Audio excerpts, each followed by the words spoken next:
kiddocracy.com पे आपका स्वागत है और आज हम बात कर रहे हैं करियर ऑप्शन को लेकर। और हमारे साथ अस्मिता हैं जिन्होंने निफ्ट यानी national institute of fashion technology को क्रैक किया है। 23वां रैंक है, निफ्ट दिल्ली में दाखिला हुआ है।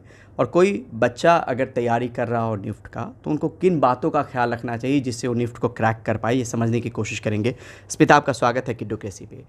क्या ऐसे कोई बच्चा जो है वो निफ्ट क्रैक कर सकता है? अपने अनुभव को साझा। सबसे पहले तो मैं सबसे कॉमन मिस्टेक बताऊंगी जो कोई भी बच्चा करता है, वो ये करता है कि सबसे पहले जब आप सोचते हो तो आप बुक उठाते हो निफ्ट की प्रिपरेशन करने के लिए। जो बहुत कॉमन बुक्स मार्केट में आती है वो सबसे कॉमन मिस्टेक होती है, कोई भी करता है। तो पहली चीज़ मैंने भी वही की थी कि बुक वही उठाई थी निफ्ट के लिए। पर मैंने वो बुक देखी है, पेपर्स देखे हैं और उसमें बहुत सी चीज़ें मतलब आपको मिसगाइड बहुत करते हैं। वैसा पेपर नहीं आता है, डिफरेंट आता है उससे काफ़ी। तो उससे आप कुछ उसमें कुछ रिलेटेबल है ही नहीं, वो चीज़ आपको नहीं करनी चाहिए। आपको निफ्ट की वेबसाइट पे पुराने पेपर्स, सैम्पल पेपर्स सब कुछ मिल जाता है, आपको वो कंसिडर करना चाहिए और उसी के थ्रू पढ़ना चाहिए। उसके अंदर सब कुछ आपको बता देते हैं कि क्या क्या सब्जेक्ट्स आएंगे। तो उसके अंदर इंग्लिश, जीके, मैथ्स और रीजनिंग, ये सब्जेक्ट्स आते हैं जो आप इजीली कर सकते हैं। आप जैसे निफ्ट दिल्ली, मुंबई, बैंगलोर, ये 3 सबसे बेस्ट कॉलेजेस हैं निफ्ट के। तो जब आप स्टार्ट करते हो तो आपको लगता है कि उसके लिए एम नहीं करते बहुत बच्चे, लगता है कि नहीं होगा यार, टफ़ है कुछ भी। पर ऐसा कुछ भी नहीं है। अगर आप दिन के 4 घंटे भी अगर आप दे रहे हैं रोज़ तो आपका हो जाएगा इजीली निफ्ट दिल्ली में भी। तो मतलब ज़्यादातर बच्चे यही सोचते हैं कि निफ्ट हो जाए, बस निफ्ट हो जाए बस, क्योंकि दिल्ली के लिए सब भागते हैं। लोग लगता है कि कंपटीशन ज़्यादा है, होगा नहीं, वो तो रैंक नहीं आएगी। पर ऐसा कुछ नहीं है। मैं भी जब मैंने भी किया था तो ऐसा कुछ नहीं था कि मैं दिन में 12-12 घंटे पढ़ रही हूँ, ऐसा कुछ भी नहीं था। मैं घूम रही थी, मज़े भी कर रही थी और साथ में पढ़ रही थी। और पढ़ने का ऐसा है कि बहुत बेसिक मैथ्स से ज़्यादा डरते हैं निफ्ट के बच्चे, मैंने देखा है। क्योंकि निफ्ट में जो घुस रहा है वो यही देख के घुसता है कि एक तो मोस्टली ज़्यादातर बच्चों का होता नहीं है मैथ्स सब्जेक्ट 11th-12th में, आर्ट्स वगैरह ही ज़्यादा होता है सबका। तो पर मैथ्स बहुत बेसिक मैथ्स आती है, 10th तक का बेसिक मैथ्स आता है जो कोई मतलब भी प्रॉफिट लॉस समझ लीजिए, ट्रेन से बिल्कुल, संबंधित बहुत सवाल समझ लीजिए, बहुत परसेंटेज ईजी। समझ लीजिए। हाँ, और वो भी अगर आप यूट्यूब से भी उठा के देखोगे ना तो बहुत इजी ट्रिक्स बताते हैं सारे चैप्टर्स के लिए। बहुत इजी हर एग्ज़ाम के लिए बहुत कॉमन होते हैं ये सारे चैप्टर 10 तक का। तो वो बहुत इजी ट्रिक्स बताते हैं बहुत इजीली, तो वो मैथ्स करने में भी मज़ा आता है। और रीजनिंग तो मेरा one of the favourite subjects था, वो बहुत इंटरेस्टिंग है। वो आप पढ़ेंगे, उसके क्वेश्चंस करेंगे तो आपको मज़ा आएगा, आपको लगेगा नहीं कि आप पढ़ रहे हैं। और इंग्लिश को लोग बहुत ऐसे हल्के में ले लेते थे कि इंग्लिश ही तो है इंग्लिश, पर वहाँ है जो मार्क्स कटता है। इंग्लिश में वो कैब थोड़ी वैसी आती है कि आपको वो पढ़ना पड़ेगा, बिना पढ़े इंग्लिश का आप नहीं क्रैक कर सकते हैं।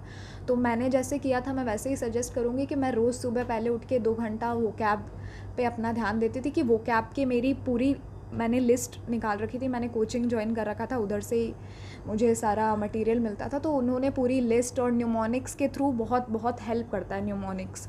उसके अंदर ऐसे ट्रिक्स होती है कि आप उसके थ्रू वर्ड्स है, उनका कॉमन मीनिंग है, न्यूमोनिक के थ्रू आप इजीली उसको लर्न कर सकते हो। तो वो कैब सबसे ज़्यादा पढ़नी चाहिए क्योंकि उसके अंदर से क्वेश्चन ज़्यादा आते हैं, इंग्लिश में क्वेश्चन ज़्यादा आते हैं, तो वो बहुत हल्के में लेते हैं। तो क्या न्यूज़पेपर की भी ज़रूरत लगती है उसमें? बिल्कुल बिल्कुल, times of India newspaper through out पढ़ना चाहिए। जीके बहुत इंपॉर्टेंट है, जीके, करंट अफेयर्स। तो करंट अफेयर्स आप उसके लिए, करंट अफेयर्स के लिए थ्रू आउट जीके पढ़ते रहो और मतलब न्यूज़पेपर पढ़ते रहो। और फिर लास्ट में जब ईयर एंड होगा तो आ जाता है करंट अफेयर्स का पूरा, तो उसके बाद वो पढ़ लो। पर मतलब कितने दिनों का करंट अफेयर्स रहता होगा मोटे तौर पे? उस ईयर का थ्रू आउट रहता है, जिस साल आपने पेपर दिया था। मैंने जैसे 2023 का मेरा पूरा करंट अफेयर्स, तो वो उतना टफ नहीं होता है। आप रोज़ न्यूज़पेपर पढ़ो, जो मेन चीज़ें होंगी आपको पता चलेगा। तो टाइम्स ऑफ इंडिया पेपर मैं सजेस्ट करूँगी, वही बेस्ट है इसके लिए, तो वो पढ़ना चाहिए। और जीके में ऐसा है कि आपको थोड़ा बहुत आपने जो भी 10th तक पढ़ा है, पुरानी हिस्ट्री, ज्योग्राफी, सब कुछ, सिविक्स, सब कुछ थोड़ा बहुत आप 1-1 घंटा अगर दिन का दोगे तो वो ईजीली हो जाएगा। उसमें कुछ भी नहीं लगता है आपको, बस थोड़ा बहुत वापस जो आपने पहले पढ़ रखा है वही सब पढ़ना है। और मैं अपने कोचिंग का ज़रूर मेंशन करूँगी क्योंकि मुझे नहीं लगता कि अगर मेरा कोचिंग नहीं होता तो मेरा वो क्लियर होता। डिज़ाइन स्क्वायर मैं सबको सजेस्ट करूँगी, डिज़ाइन स्क्वायर कोचिंग है, वो आप ऑनलाइन क्लासेस ले सकते हैं और ऑफलाइन उसका इलाहाबाद, वाराणसी, दिल्ली और मुंबई में ऑफलाइन बैचेस हैं।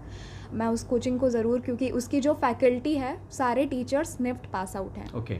तो उनका अपना अलग जॉब्स या ब्रांड्स हैं उनकी खुद की, वो करते हैं और फिर साथ में वो क्लासेस लेते हैं। तो उनसे ज़्यादा अच्छे से आपको कोई समझा नहीं सकता, क्योंकि वो अभी भी निफ्ट से किसी ना किसी वे में वो है वहाँ, कुछ ना कुछ उनको अभी भी बहुत बच्चों का प्लेसमेंट्स या कुछ भी काम होता है तो निफ्ट वाले उनको कॉल करते हैं, उनका है उधर अभी भी कॉन्टैक्ट। लेकिन हम ये समझना चाह रहे हैं कि एक तो कोचिंग में बहुत सारे स्टूडेंट रहे होंगे, हाँ। सिलेक्शन बहुत कम लोगों का हुआ होगा या जो भी हुआ है, जितनी भी जैसे- तादाद है, जी, जी। लेकिन बहुत सारे लोग फेल भी हुए होंगे। तो एक तो कोचिंग हो गया, कोचिंग जो सप्लीमेंट या जो चीज़ें आपको प्रोवाइड कर रहा था, सिर्फ उस पर डिपेंडेंसी थी या कुछ बुक्स भी आपने अलग से लिए और उसको भी? मेरा ऐसा था कि कोचिंग टू कोचिंग भी डिपेंड करता है। मेरे कोचिंग में ऐसा था कि सब कुछ हमें बुक का फर्स्ट डे ही मना कर दिया था कि बुक मत उठाना, और मैंने ली थी बुक तो मुझे वो चीज़ दिखी भी जी। कि कोई फ़ायदा नहीं हुआ उसका, वो बुक लेने का, वो जैसी थी वो वैसी ही है। सारा मटेरियल प्रोवाइड ऑलमोस्ट हर कोचिंग करता ही है, और सारा मटेरियल आपको प्रोवाइड होता है, सब कुछ आपको अच्छे से वो बताएंगे, पढ़ाएंगे कुछ भी, और तो पूरा मटेरियल आपको कोचिंग कर देगा प्रोवाइड, और वो जो प्रोवाइड करेगा वो 100% बेटर होगा, जो क्योंकि उन लोगों को ज़्यादा नॉलेज होगी उस चीज़ की, आपको कुछ भी नहीं पता। कि बच्चे घुसते हैं जब कंपटीशन एग्ज़ाम में तो आपको ऐसे लगता है कि कौन सी बुक उठाएं, अब जीके भी पढ़नी है, मैथ्स भी पढ़नी है, तो क्या पढ़ें। तो अच्छा, मैं सजेस्ट करूँगी कि आप कोई भी कोचिंग ज्वाइन कर लें, और ये कोचिंग तो है ही बेस्ट, मतलब तो वो तो है ही। तो ये भी समझना चाह रहे हैं कि उसमें जो चीज़ें निर्धारित थी, करीब 4-5 घंटे की आपकी मेहनत सफल हुई? हाँ बिल्कुल। तो उसमें ऐसा है, मैं यही बोलूँगी कि 4 घंटा भी अगर आप दिन का दोगे निकाल के अच्छे से, तो आराम से वो हो सकता है। उसमें कुछ ऐसा टफ़ नहीं है कि आपको ज़्यादा पढ़ना पड़े, ऐसा कुछ भी नहीं है। कितने मार्क्स का एग्ज़ाम होता है और उसमें आपका स्कोर कितना था जो इस बार रैंक है? डिफरेंट होता है। इस साल ऐसा हुआ था कि जैसे मैं ये बताना चाहूँगी कि अगर आपको फैशन डिज़ाइनिंग के लिए जाना है तो आपका कोई भी सब्जेक्ट हो वो कोई इशू नहीं है, लेकिन इंटर में? जैसे जी हाँ, इंटर में? एंट्रेंस में कोई इशू नहीं है। पर जैसे मेरे को बीएफ टेक करना था, अपैरल प्रोडक्शन, अगर आपको वो करना है तो आपके लिए 12th में साइंस और मैथ्स होना कंपलसरी है।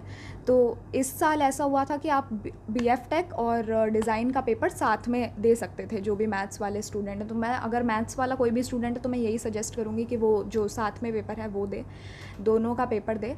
तो दोनों में डिफरेंट होता है। तो ये जो पेपर था, आई गेस कोई याद भी नहीं है कोई नहीं।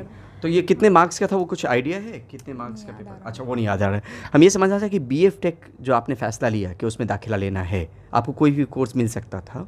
बीएफ टेक का करियर किस तरीके का है? आप इसमें क्या सोच के आपने बीएफ टेक लिया है कि आगे करियर कैसे बने? मतलब मैंने ऐसा पूछा था, लोगों से सजेशंस लिया था, तो मुझे ऐसा सुनने में मिला कि डिज़ाइन में जॉब्स कम है, अगर आपको खुद का कुछ करना है तो वो बेटर रहेगा डिज़ाइन के लिए, और अपैरल प्रोडक्शन में आपको जॉब्स के ऑप्शन ज़्यादा मिल जाते हैं कंपैरेटिवली, तो उसके लिए। और मतलब मेरा इंटरेस्ट भी ज़्यादा था बीएफ टेक में। और डिज़ाइन में ऐसा है कि अगर आप फैशन डिज़ाइनिंग कर रहे हो तो आप उस चीज़ में बेस्ट होने चाहिए हो, आप एकदम कुछ अलग कर रहे हो, बहुत अच्छा कर रहे हो, आप बहुत ज़्यादा क्रिएटिव हो, तब आपको उस चीज़ में जाना चाहिए। और एक ये चीज़ होती है जिसकी वजह से लोग निफ्ट में नहीं आते हैं, मैंने देखा है बहुत। मेरी कोचिंग में भी सबसे ज़्यादा क्वेश्चन यही होता था कि मेरी ड्राइंग अच्छी नहीं है, कि मेरी ड्राइंग अच्छी नहीं है तो क्या मैं कर सकती हूँ। पर अगर आप निफ्ट में, अगर आपका कोई, आप जा रहे हैं, आपका कोई इंटरव्यू ले रहा है, अगर वो आपसे पूछेगा कि अच्छा आप आर्टिस्ट हैं, और आप बोल दें कि हाँ मैं आर्टिस्ट हूँ, तो वो आपको नहीं सेलेक्ट करेगा। आपको बोलना है कि मैं डिज़ाइनर हूँ।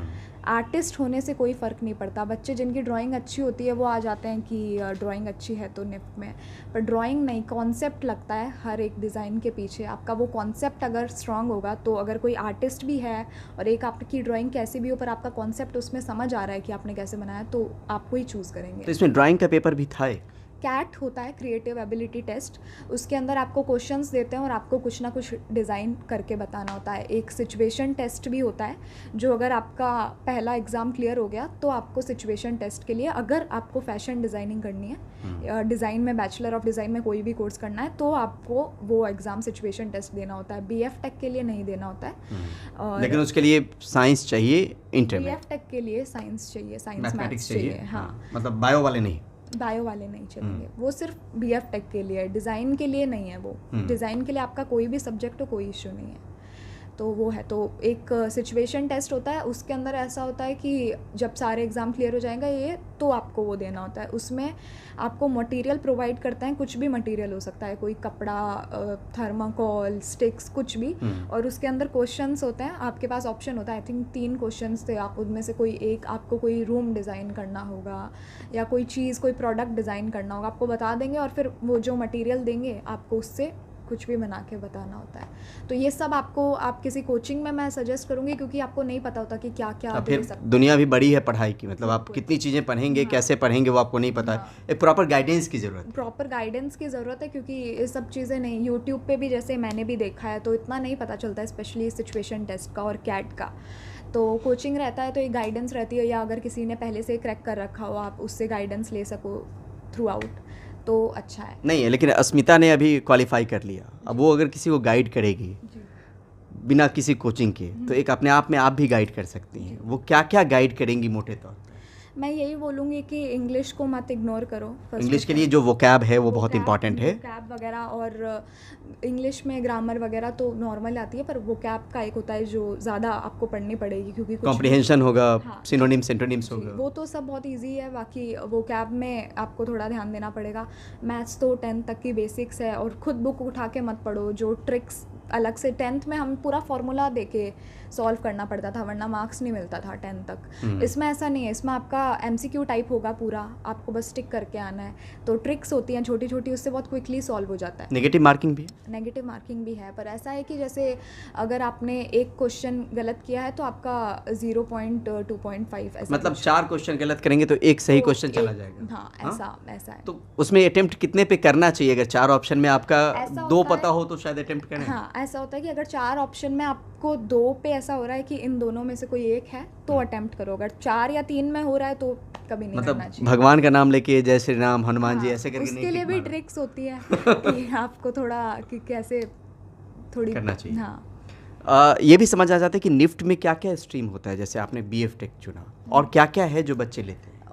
बैचलर ऑफ फैशन टेक्नोलॉजी है, और फिर बैचलर इन डिज़ाइनिंग है। बैचलर इन डिज़ाइनिंग के अंदर भी कोर्सेज है, जैसे fashion designing, fashion communication, apparel designing, और लेदर डिज़ाइनिंग, टेक्सटाइल डिज़ाइनिंग, ऐसे करके उसके अंदर भी और चीज़ें हैं। मतलब जो लोग भी डिजाइनिंग में जाएंगे उनका कंसेप्ट ड्राइंग को लेके बहुत बेहतर होना चाहिए। ड्राइंग को लेके मतलब कॉन्सेप्ट्स क्लियर होने चाहिए। ड्राइंग अच्छी नहीं होनी चाहिए कि मेरी ड्राइंग बहुत अच्छी हो, वैसा नहीं। आप अगर देखेंगे ना इस बारे में कि भाई कैट का पेपर में कैसे क्या देना होता है, तो आपको कॉन्सेप्ट्स बताएंगे, वो ये नहीं बोलेंगे कि सुंदर सा कुछ आपका कुछ अच्छा सा भी बनाया हुआ मतलब जो बचपन से हमने पढ़ाई की है, ड्राइंग का एक पेपर होता है जिसमें बहुत खूबसूरत हम तस्वीरें बनाती हैं, उस तरह की चीज़ नहीं, कॉन्सेप्ट आपका क्लियर। हाँ, कॉन्सेप्ट आपका क्लियर होगा तो आपका सामने वाले को समझ आता है कि आपने कुछ सुंदर ड्राइंग भी बना रखी है, पर उसमें कुछ कॉन्सेप्ट नहीं है आपका कुछ, तो नहीं होगा। जो आपके दोस्त हैं, हो सकता है डिजाइन में भी गए होंगे, वो किस तरीके से, मैंने देखा पुराने वक्त में कि लोग भीड़ भाड़ वाली जगहों पे जाके स्केच बना रहे हैं, ड्राइंग कर रहे हैं, जहाँ पे चलते फिरते लोग हों, वो किस तरीके से समय देते थे कि उनकी नहीं, ऐसा कुछ भी आपको करने की कोई ज़रूरत नहीं है। जबकि मैंने देखा है मोस्टली जो बच्चे ये जो करते हैं ड्राइंग, स्केचिंग, वही आते हैं मोस्टली, पर ऐसा नहीं है कि आपको ये सब करने की, स्केचिंग करने की ये सब ज़रूरत है, क्योंकि उसके अंदर ऐसा नहीं आता है। उसके अंदर क्वेश्चन आता है कि आपको कोई बच्चा है उसके लिए रूम डिज़ाइन करना है, या फिर कोई कुछ किसी इंसान को कुछ दिक्कत है, किसी के हाथ में दिक्कत है, तो आप उसके हाँ कन्वीनियंस के हिसाब से कैसे रूम बनाएंगे कि वो उसके लिए इजी रहे। कुछ रूम या कोई भी चीज़ आपको प्रोडक्ट डिज़ाइन करने के लिए दे सकते हैं, तो उसके अंदर आपका कॉन्सेप्ट होना चाहिए कि आपका दिमाग उतना चलना चाहिए कि मैं क्या डिफरेंट कर सकता हूँ। आप जो पहला आइडिया जो आपके दिमाग में आएगा वो नहीं उठाना चाहिए, क्योंकि वो ज़्यादातर लोगों के दिमाग में वही आएगा। आपको और उसके अंदर क्रिटिकल थिंकिंग करनी पड़ेगी बैठ के, तो वो करते करते आता है। और पहला अटेम्प्ट में 23वां रैंक ले आना या पहले अटेम्प्ट में सफल हो जाना, इसको लेकर सोचा था कि पहले अटेम्प्ट में हो जाएगा? इतनी भाग दौड़, बहन भी पहले से निफ्ट में है, जानकार लोग भी रहे होंगे, तो लगा होगा कि दे के देखते हैं, या ठीक है तैयारी हमारी ठीक है, कुछ ऐसा लगा था? ऑफ कोर्स मेरे को नहीं लगा था कि फर्स्ट टाइम पे ऐसा हो जाएगा, मेरे को ऐसा नहीं था। मेरे को था कि मैं जोधपुर राजस्थान से हूँ, तो वहाँ पे भी निफ्ट है, तो मुझे ऐसा था कि वो भी मिल जाएगा तो बहुत है। तो भी बहुत है। और मेरा पेपर में भी कुछ इशू हुआ था, तो मेरा पेपर 45 मिनट्स लेट स्टार्ट हुआ था बाकी सबसे। जी। तो मेरे को और मैं ज़्यादा नर्वस थी रिज़ल्ट के टाइम कि होगा या नहीं होगा। पर ये भी इशू बहुत बच्चों को आता है कि CBT पेपर होता है कंप्यूटर बेस्ड, तो इशू हो जाता है कई बार कि नहीं काम कर रहा और आपका पेपर लेट स्टार्ट कर रहा है। तो भी मैं यही सजेस्ट करूँगी, बहुत होता है ये कि नर्वस नहीं होना चाहिए। अगर आपका हुआ होगा तो और भी बच्चे होंगे जिनका ये लेट स्टार्ट हुआ होगा, और ख़ुद में इतना कॉन्फिडेंस होना चाहिए कि अरे मेरा लेट भी स्टार्ट हुआ है तो भी मैं बेटर ही करूँगी, अच्छा ही होगा, मैंने इतना पढ़ा है। इतना खुद पे कॉन्फिडेंस होना बहुत ज़रूरी है। पेरेंट्स कुछ कहते थे कि कितने घंटे पढ़ो या पढ़ना चाहिए, पर बैठो पर मेरा शुरू से मैं पढ़ने वाली बच्ची हूँ, तो कभी ऐसे बोलने की ज़रूरत नहीं पड़ी कि पढ़ने बैठ। मेरे को खुद था, और ख़ुद को अगर वो होगा ना अंदर से कि नहीं निफ्ट क्रैक करना ही है, तो आप खुद पढ़ोगे, बोलने की ज़रूरत नहीं होनी चाहिए कि पढ़ो। कितनी सीटें होती हैं, मतलब कितना रिजल्ट डिक्लेयर होता है? निफ्ट धीरे धीरे ब्रांचेस भी नए नए खुले 5000 से ऊपर हैं सीट्स। और BF टेक के लिए थोड़ी कम है डिज़ाइन में, क्योंकि ऑफ कोर्स ज़्यादा कोर्सेज़ हैं उसके अंदर, तो डिज़ाइन में ज़्यादा होती है। और 23वां रैंक जब आया होगा, जब देखा होगा, तो एक्सप्रेशन किस तरीके? अनएक्सपेक्टेड था। जब रैंक आया था तब मैं एकदम, जब रिज़ल्ट आया था तब मैं एकदम फ्रीज़ हो गई थी। मैं बैठी थी रूम में और मेरे को था, तो मैंने बस खुद को पहले शांत किया कि जो होगा देखा जाएगा, इतना एक्सपेक्टेशंस नहीं रखते हैं। तो फिर रैंक खोला रिज़ल्ट तो 23 था। बहुत खुशी हुई, सबको जाके बताया, अप्रिशिएट किया घर वालों ने। फिर था कि हाँ बस अब निफ्ट दिल्ली मिल जाए और मैं निकल जाऊँ बस। तो ये शुरू में जब हम फॉर्म भरते हैं तब हमें डिक्लेयर करना होता है कि हम डिजाइनिंग में जाएंगे या BF टेक? ये इस साल बहुत अच्छा हुआ है कि अगर आपके पास मैथ्स है तो आप दोनों दे सकते हो। तो मैं मैथ्स वालों को तो यही सजेस्ट करूँगी कि दोनों ही दो। और बाकी अगर आपको जो डिज़ाइन वाले बच्चे हैं उनको ये पहले से डिसाइड नहीं करना कि उनको डिज़ाइन में कौन सा कोर्स करना है। वो बस ये डिसाइड करेंगे कि उनको डिज़ाइनिंग करनी है। हाँ, वो उसके बाद में जब आपको कॉलेज मिलता है तब आपके पास ऑप्शन आएगा कि आपको कौन सा कोर्स लेना है। यूजुअली फॉर्म कब निकलता है और कितने दिनों की प्रक्रिया होती है निफ्ट की? निफ्ट का फॉर्म निकला था आई थिंक, मतलब ये जो एग्ज़ाम हुआ होगा वो एग्ज़ाम कितने दिन पहले हुआ होगा? मतलब अभी जो रिजल्ट से एग्ज़ाम पहले। हाँ, फरवरी में होता है एग्ज़ाम मोस्टली। ठीक है, मतलब 2-3 महीने पहले आप उसको वेबसाइट को देखते रहिए तो आपको जानकारी मिल जाएगी। जी, आपको वो मिल जाएगा, आ जाता है सब कुछ निफ्ट के ऊपर, वेबसाइट के ऊपर सब कुछ ईजीली। और अगर कोई कोचिंग नहीं ले पाए या उसकी क्षमता वैसी नहीं हो कि कोचिंग जाके कर पाए, या कोचिंग की व्यवस्था वैसी नहीं हो, तो अपने घर पर अगर वो बेसिक अगर मैथमेटिक्स है, जो चैप्टर हैं 25-30 आसपास, वो मैथ को लेके करे, वो ठीक है? मैथ्स का ऐसा है कि आप यूट्यूब पे जाओ और जो बाकी और भी पेपर होते हैं ऐसे कॉम्पिटिशन एग्ज़ाम्स, उनमें सब में सेम ही आता है 10 तक का मैथ्स। तो वो सब ट्रिक्स के साथ आपको बहुत सारे यूट्यूब चैनल्स पढ़ाते हैं, तो आप वहाँ से मैथ्स पढ़ो, आराम से इजीली हो जाएगा। ओके। और इंग्लिश के लिए टाइम्स ऑफ इंडिया और वोकैब पे ज़्यादा ध्यान देने की जरूरत है? वोकैब पे ज़्यादा ध्यान दें, और जीके के लिए आप टाइम्स ऑफ इंडिया और ऐप्स आती है, न्यूज़ ऐप्स, तो आप वो डाउनलोड कर लो नोटिफिकेशन में इजीली। इंस्टाग्राम और फेसबुक लोग बहुत यूज़ करते हैं, तो इंस्टाग्राम पे ऐसे बहुत सारे पेजेस हैं जो आपको वोकैब के लिए भी हेल्प करेंगे और आपको जीके के लिए भी हेल्प करेंगे। शॉर्ट फॉर्मेट में शॉर्ट कंटेंट आजकल इजीली एक्सेसिबल होता है, तो वो बहुत इंटरेस्टिंग वे में आपको इंग्लिश जीके दोनों हर चीज़ पढ़ाते हैं। और आप इंस्टा स्क्रॉल कर रहे हो अगर आप फ्री टाइम में, तो भी आपके अगर वो चीज़ आ जाएगी, आपको याद रहेगा एग्जांपल्स। और इंग्लिश में मैं ये बोलूँगी कि वर्ड्स और वोकैब जो कर रहे हो, जब अगर आप दिन के 5 वर्ड्स भी याद कर रहे हैं कि अच्छा इसका मतलब ये है, तो उसको डेली यूज़ में आप उसको लो, हाँ, ताकि आपको वो चीज़ याद रहे। और हर वर्ड का एग्जाम्पल के साथ देखो कि मतलब उसका यूज़ कैसे हो रहा है, कि कैसे यूज़ हो रहा है, ताकि आपको वो चीज़ याद रहे, वरना वो कैब इतनी ज़्यादा आपको याद नहीं रहेगा। लेकिन ये ज़रूरी है कि हम प्रीवियस ईयर के क्वेश्चन पेपर देख लें, ताकि कंसेप्ट बिल्कुल प्रीवियस ईयर के क्वेश्चन पेपर, सैम्पल पेपर जो निफ्ट की वेबसाइट के ऊपर जो भी प्रोवाइडेड हैं, वो सब बिल्कुल सॉल्व करना चाहिए। एक बार आपका कोर्स अगर ख़त्म होने को पहले आप पेपर देखो फॉर्मेट कैसा आता है, फिर आप पढ़ो, और जब कोर्स ख़त्म होने को तब ज़्यादा से ज़्यादा प्रीवियस ईयर पेपर आपको सॉल्व करना चाहिए। उससे अच्छा और कुछ नहीं है। वो आप इतना पेपर सॉल्व कर लो कि जब पेपर देने जाओ तो लगे कि हाँ बस अभी वही कर रही हूँ। ऐसा मेरा था कि जब मैं पेपर देने गई थी तो मुझे लग रहा था वही मॉक टेस्ट वगैरह दे रही हूँ, तो वो बहुत सॉल्व करना चाहिए बिल्कुल। आपका BF टेक है, लेकिन फिर भी डिजाइनिंग को लेके एक सवाल, क्योंकि जब निफ्ट की बात होती है तो डिजाइनिंग की बात ज़रूर होती है।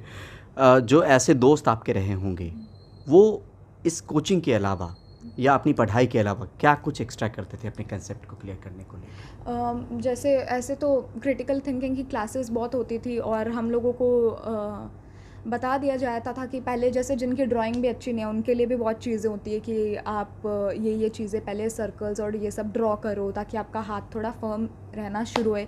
वहाँ से आपको बेसिक से एकदम शुरू करना होता है।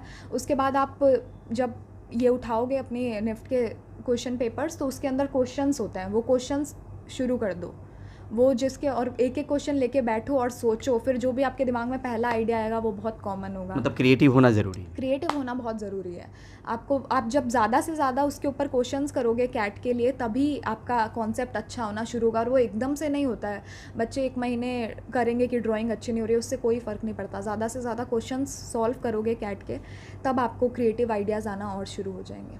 मतलब जिसकी ड्राइंग 10th तक अच्छी भी नहीं रही होगी वो भी अगर अपने ड्रीम ड्राइंग से को लेकर अगर निफ्ट सोच रहा है तो वो बेसिक से शुरुआत करके वो जा सकता है। हाँ, ड्राइंग से मैं यही बोलूँगी कि लोग नहीं लेते हैं, पर ड्राइंग से कोई लेना देना नहीं है। कॉन्सेप्ट आपका क्लियर होना चाहिए और थोड़ा बहुत बेसिक बस इतना बना दो कि सामने वाले को समझ आए क्या बनाना है, क्या बनाया है। मैंने भी दोनों का पेपर दिया था, तो मैंने भी दिए था कैट का पेपर, मेरी भी ड्राइंग बिल्कुल अच्छी नहीं है। चलिए, बहुत बहुत शुक्रिया किडोक्रेसी से बात करने के लिए। और इस तरह के वीडियोस को लेकर आप किडोक्रेसी चैनल को सब्सक्राइब कर सकते हैं और नोटिफिकेशन भी दबा सकते हैं कि जब इस तरह के वीडियोस आएँ तो आपके पास नोटिफिकेशन में जानकारी आए। और करियर के अलावा भी तमाम चीज़ों को लेकर इस पे हम जो चीज़ें हैं वो लेकर हम आते रहेंगे समय समय पर। और आज के लिए बस इतना ही। शुक्रिया, थैंक यू।